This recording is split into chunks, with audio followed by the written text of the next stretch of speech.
In this video, what we're going to do is see how we can create a light sweep across a logo or other objects in Cinema 4D as well as After Effects. We'll talk about the advantages and disadvantages for both, so let's go ahead and get started. All right, so getting started with the light sweep in Cinema 4D, we'll see this is actually a pretty easy setup. And as we're going along throughout this, I will talk about the advantages of doing the light sweep in Cinema 4D versus After Effects. So we can understand why we may want to do it in one program or the other. So the first thing we're going to want to do is create an area light. All right, now I'm using Redshift here, but really this should work with any renderer. So I'll create the area light and we can see it right there. It's already affecting my scene, which is great. I'll also point out at the moment, it's also doing a lot to my background, and that's something we're gonna need to fix in order to really kind of sell this as a light sweep. At this point, I will turn off the IPR though, because I just want to be able to see the light itself, because I'm going to want this light to be as close to these elements as possible. And actually, that's one of the advantages, or perhaps disadvantages of doing a light sweep in Cinema 4D, is that it is going to look slightly different if objects are different distances from the light. Some will be brighter, some will be darker. So what we're going to do is make this light as long as our logo, and perhaps even a little bit longer, because we are going to rotate this here. So that's what I'm doing right now, and that looks pretty good. The next thing I'm going to want to do is position this light over our logo so that we can see what it actually looks like when rendered.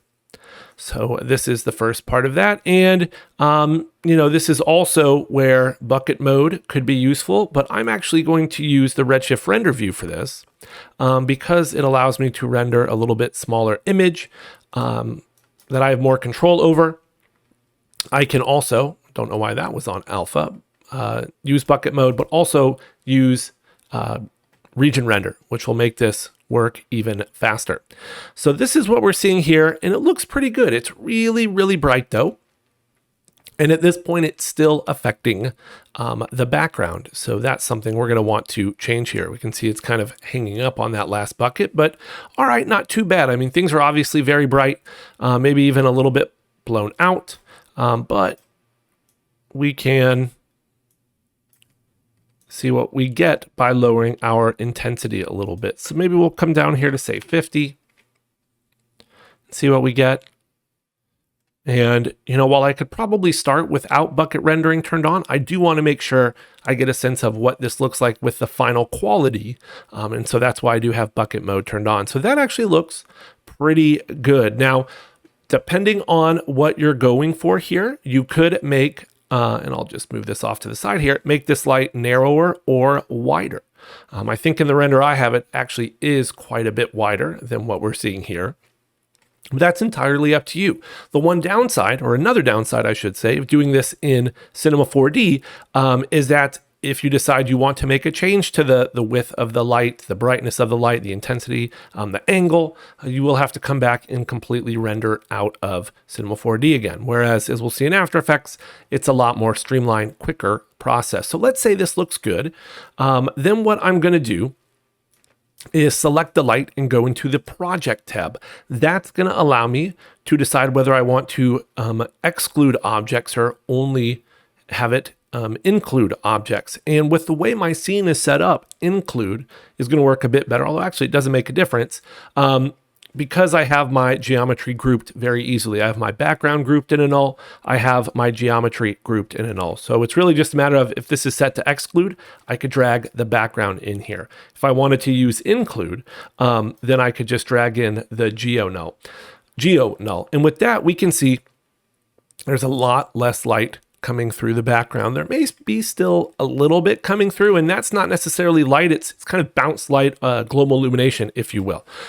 Because in these settings here, we have light, shadows, as well as affect children or hierarchy. So, it's not 100% perfect, which is another potential issue with doing this light sweep in Cinema 4D, but we can see it does make a huge difference in the overall brightness on the background. And so this way, the light sweep, I don't want to do that. I want to exclude the background. But this way, the light sweep is primarily working on the logo or any other objects you want, and the light really isn't doing too much to anything else, in this case, our background. Really quickly, I'm going to go ahead and render, actually not render, animate the light sweep so we can kind of get a sense what that looks like. So I'm going to go down here. Wow, this is really long. Set this back to like 90 frames or so. Frame 40, maybe kind of move it off to the side here. And I'm going to rotate this, something like that, right? Almost 45 degrees, I think. Yeah, 25. That'll work. And what I'll do is keyframe it. And before I keyframe it though, I want to make sure I switch to my move tool, and you'll see if I have my coordinate system on object, the gizmo here for our move tool is kind of rotated just like our light is, and that's fine. We could still work with that. However, if I switch this to the world coordinate system, notice how it's back to the default Y up, X left and right, Z forward and back. And so this way, when I go to move this and eventually animate it, it should just do it on a single axis there. So I'm on frame 40. I have my light selected. I will just keyframe it on the X axis. I will then go to frame 70. Make sure I kind of pull this through, leaving a little bit of space there, and keyframe it again. And I noticed that on frame 70, my radio button here, diamond, is yellow, letting me know this property's been changed. And so, yeah, that is the only property I need to animate, assuming I have used my world coordinate system toggle.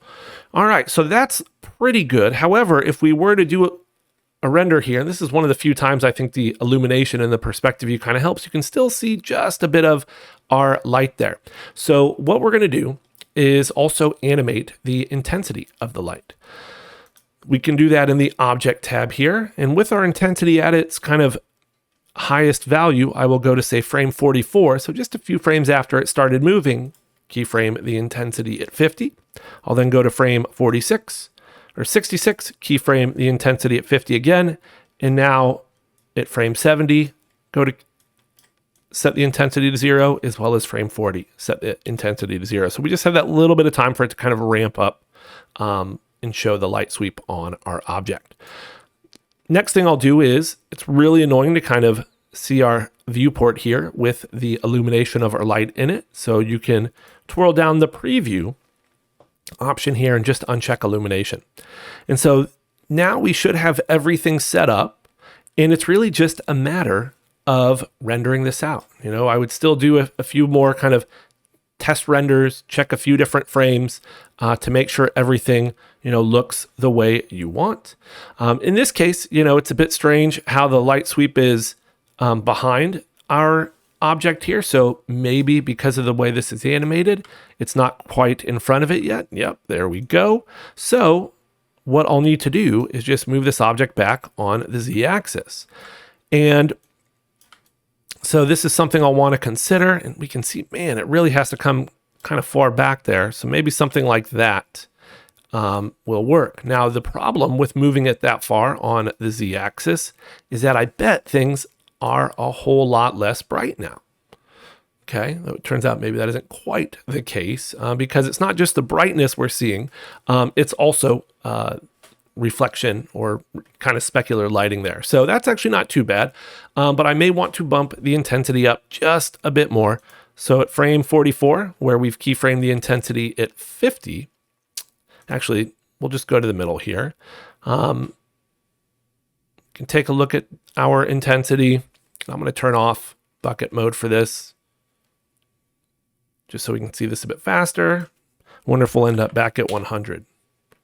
Yeah, I like that a bit better. So at frame 44, where I keyframed our intensity at 50, I'll set this to 100. Keyframe it. Frame 66, same thing. Set it back up to 100 and keyframe it. And so now we have our light sweep going across this, and it's really only affecting our logo or whatever objects we want, and not the background, since we used the project tab to exclude or include. So that's pretty much it for doing it in Cinema 4D. You could go ahead and render this out. So next up is how we would do this in After Effects. And we're going to just use the same scene here. I can just turn off this light so it's not really doing anything. And all we need in order to create a light sweep in After Effects is some kind of matte or mask for the elements or objects we want the light sweep to be on. So just like we did with the light, I only want the light sweep to be on the logo. I don't want it to be on the background. Now, this presents a little bit of a problem because our logo is made up of several different elements. And so if we were to just use a puzzle mat, we would only get 3 of those elements in a single puzzle mat. And so to create puzzle mats for every single thing, whether with material IDs or object IDs, that could be a bit tricky. We could also do a crypto mat. However, my issue with crypto mats is they are relatively large files and they can add some time to our renders. There is a little bit of a workaround. There actually might be some other ways as well, but we can use the crypto mat not the crypto mat, the puzzle mat in a little bit of a different way than you might be used to. So what I can do is on my GeoNull, add a redshift object tag. And the reason why I'm doing it here is because it applies to everything inside at once. And that's going to make my life a lot easier. Okay, I do want to be careful. If there are any objects that have redshift object tags on them, I will need to set up similar settings, though I think it will all work out. So on my null here, add the redshift object tag. And what I'm going to do is just enable override and set the object ID to 1, just like you would any other puzzle mat. All right. In my AOV manager, though, I'm going to drag in a puzzle mat. And I'm going to set the red, green, and blue IDs to the same value. Okay, so I'll set them each to 1. And I also want to make sure I'm using object ID here. And what that will do is create almost like a track mat, okay, or a black and white mask that we can use. Okay, so I'll go in bucket mode so we can see this. Right, so there we go. That's what we would need to render out in order to separate the logo from the background here. Now, like I said, I'm pretty sure there's some other ways to do this with a crypto mat. There's also, IDs and coverage that could potentially do it, object ID as well. So there are some other AOVs that could potentially work. I'll be honest, I haven't used either of those in quite some time. But setting up that puzzle mat's going to be good enough for our purposes. So then when we go to render, make sure you save out your beauty pass. You want to save out your AOV, typically in the same folder, and set up your render settings, however you need to. So now what I want to do is jump into After Effects. And I already kind of have this set up, but we'll start from scratch here. Okay, so I have a composition. I have my passes right here, and we'll drag in our beauty pass. And made a little bit of a mistake when rendering this. I actually rendered out in EXR. And you can see it actually has my beauty pass in there, though I don't really need that. Either way, the setup's going to be the same. I just have to do an extra step because I have to kind of set up or extract my puzzle mat. So I'm going to take my effect menu here, go to actually 3D channel, and choose extractor. Okay, and this is what will allow me to choose my puzzle mat. We can see it all right there. Great. So I will call this, mat, and I'm going to place this at the bottom, just like you would if you rendered out a PNG. Just call it mat, drag it, or place it underneath. So really, it doesn't matter. Make sure my beauty pass is toggled back on, and now I can set up my track mat a number of different ways. Do make sure you have your track mat visible. Depending on how you have, your options set up here, you may need to toggle on, some of these options, your transfer controls or layer switches. With a big enough monitor, it is easy enough just to keep them on all the time, since you can adjust the width of individual, columns here to make sure you can see everything you need to. But what I need to do is pick whip from my beauty pass what layer I want to be the track mat, and it's the one I named mat. It's our AOV pass there. And then I need to tell it what type of track mat we're going to use, alpha mat, or if I toggle on this, I can switch it to a luma mat, and that's what I want. You can see how our background disappeared. Now we are seeing the transparency grid here because that is toggled on, so you may just be seeing solid black. Yeah. So at this point, all we need to do is drag in one more copy of our Beauty Pass underneath our main one. And just so I can differentiate these, I'll call the top Beauty Pass logo and the bottom Beauty Pass background. And I know it's a bit cut off there, but I was just choosing the rename option when I right click. So now we have our logo, and we could apply any unique effects we wanted to this. Doesn't have to be just light sweep, but that is the one I'm focusing on in this video. And I actually don't know where light sweep is from the effect menu here. It looks like it's under generate. So I did just end up searching for it, but it should be under generate.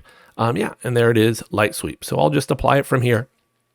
And now we can see our light sweep. And you'll see this little icon, the center, which you can now click and drag to move the light sweep across. And this will eventually be what we keyframe or animate, but putting this in the middle here, I just want to point out and go over some of the options. First, this light sweep is going to be a lot more uniform than the one we end up with in Cinema 4D, because as we saw, things were at different distances from the camera. So the things are from the light. So the things that are going to be closer to light are going to be brighter. We're not going to get that here.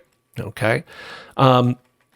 We can adjust the center like we've been doing. You can click on the target icon to kind of move it if it's not hard to, or you're not finding it and you want to be able to click and move that. You can adjust the angle of your light sweep, right? So maybe we want it to go the other way to kind of match what we had, something about 25 degrees, if I'm not mistaken, which may not be the best angle for this, but it works, right? You can choose the shape depending on what you think looks best. Smooth seems to be working pretty well, though sharp wasn't too bad either. You can adjust the width, the intensity, right? So the one we had in Cinema 4D was quite bright. So if I'm trying to match something like that, I could certainly increase the width there. You have some edge properties that, depending on the shape and some of the other things, you know, can make more of a difference than what I'm seeing here, which honestly isn't much, right? So there's linear, you can see that. Still not seeing much of the edge intensity, but yeah, something perhaps like that is looking good. Once again, you can kind of play with this to get exactly what you want. And now we have to just animate it. And so I'm going to animate this very similarly to the light so we can compare this. So I'm going to start on frame 40. All right. Light sweep is off to the side here. I will keyframe or hit the stopwatch on the center property. I will then go to frame 70. Right. And move this all the way through. Something like that. Great. So I'll hit U on my keyboard with the logo selected to see those keyframes. That's going to make it easier for me to work with the intensity here. And so what I'll do is at frame 44, just like we did in Cinema 4D, keyframe the intensity, or really this case, the sweep intensity. I'll just hit the stopwatch and then hit U with the logo layer selected to see keyframes there. So that way I can go to frame 66 and just hit the keyframe icon to keyframe the intensity there. And then at 70, I'll set the intensity, sweep intensity to 0, right? And if you just want to confirm that that sweep intensity is going to do what we want, we can just come in the middle here and kind of turn it down to 0 and see that it does get rid of it completely. So that's great. We'll set the last sweep intensity keyframe at frame 40 where it needs to be 0. And so now we have our light sweep going across this. And I think this one actually looks a little bit better because it's so much more even. And like I mentioned towards the beginning of the video, this is a lot easier to make changes to because we know we won't have to re-render. So if I don't like the width, I can change that. And, you know, that's about all I'll have to do. Same with the intensity, perhaps even the shape. And I can do that without having to re-render it. All right. And just to compare this to our Cinema 4D one, I did render one out previously. And so this is kind of what the Cinema 4D one looked like. Now, once again, this is a little bit wider. It's a little bit brighter. So we could, and we did, the one I showed in the video ended up being a lot narrower of a light. And you can see, yeah, that's working pretty good. You can also see, though, where the word sweep passes right behind the light. right there. And that's just another potential issue you run into with doing this in Cinema 4D. You know, I didn't catch it the first time I did this, didn't catch it before rendering it. Now though, it's something I noticed, and so I would have to go back and fix it and re-render this. Whereas if I did this in After Effects, you know, it's going to be a lot quicker to fix and re-render out of here. And so with that will do it for this one. If there's anything else you would like to see, please leave me a comment down below. And if you found this video helpful, if you could do me a favor, like it and subscribe to my channel, I'd appreciate it. Until next time, take care.